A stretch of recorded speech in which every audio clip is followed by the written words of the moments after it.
আইন হাতত নতুনকৈ দিলো আন্দোলন কৰিব তেখেতে তিনিটা কথা কৈছে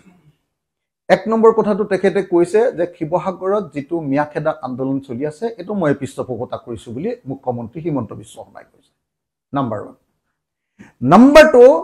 অসমৰ মুখ্যমন্ত্ৰীয়ে কৈছে যে অসমৰ খিলঞ্জীয়া মানুহ যদি সুৰক্ষিত হ'ব লাগে তেতিয়া হলে অসমৰ খিলঞ্জীয়া মানুহৰ হাতত বন্দুক দিব লাগিব আৰু সেই বন্দুকেৰেহে খিলঞ্জীয়া মানুহে নিজকে মুকামিলা কৰিব পাৰিব 2 আৰু 3 যেতিয়া আমি চাৰিওফালে হাল্লা লগাই দিলো বিশেষকৈ ৰাইজৰ দলে যে এনেকৈ হিন্দু মুছলমানৰ মাজত কাজিয়া লগাবলৈ লৈছে শিৱসাগৰ তেওঁলোকৰ ভেৰুনীয়া বাহিনী মেলি দিছে শিৱসাগৰ এইবুলি যেতিয়া হাল্লা লগাই দিলো আৰু শিৱসাগৰৰ খিলঞ্জীয়া মুছলমানেও যেতিয়া প্ৰতিৰোধ কৰি দিলে খিলঞ্জীয়া মুছলমানেও ক'লে যে আৰে ভাই আমি খিলঞ্জীয়া মুছলমানক হয় তোমালোকে কিয় আক্ৰমণ কৰিবলৈ আহিছা এইবুলি যেতিয়া ক'লে এতিয়া অসমৰ মুখ্যমন্ত্ৰীয়ে আইন হাতত তুলি নলবলৈ কৈছে কিন্তু এইখিনিতে মই এটা কথা কৈ লওঁ দেই শিৱসাগৰত এটা ঘটনা ঘটিছিল সেইদিনা চিটু বৰুৱা হতে সেইদিনা ভাড়া ঘৰত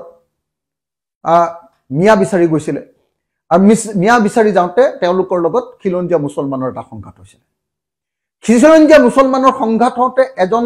শিৱসাগৰৰ যুৱক আৰু সাংবাদিক তেওঁৰ নাম ইউনিছ তামুলীয়ে এটা বক্তব্য আগবঢ়াইছে সেইটো মই কোনো পধ্যে সমৰ্থন নকৰো ইউনিছ তামুলীয়ে বক্তব্য আগবঢ়াইছে যে বিদেশী হলেও আপোনালোকে একো কৰিব নোৱাৰিব বিদেশী হলেও আমি সুৰক্ষিত কৰিম নে এনেকুৱা ধৰণৰ বাক্য এটা কৈছিল সুৰক্ষিত কৰিম বুলি কৈছিল নাই নাজানো যে বিদেশী হলেও আপোনালোকে ইয়াত থাকি আক্ৰমণ কৰিব নোৱাৰিব ইয়াত থাকি ধৰিব নোৱাৰিব সেইটো আইনৰ জৰিয়তে সেইটো মীমাংসা কৰিব লাগিব কিন্তু তেখেতৰ কথাটোৱে এনেকুৱা এটা ভাৱভংগীৰ সৃষ্টি কৰিছে যে অসমৰ খিলঞ্জীয়া মুছলমানে বিদেশী মুছলমানকো সুৰক্ষিত কৰিব নেকি বুলি এটা ভাৱভংগীৰ সৃষ্টি কৰিছে মই ইউনিছ তামুলী ডাঙৰীয়াৰ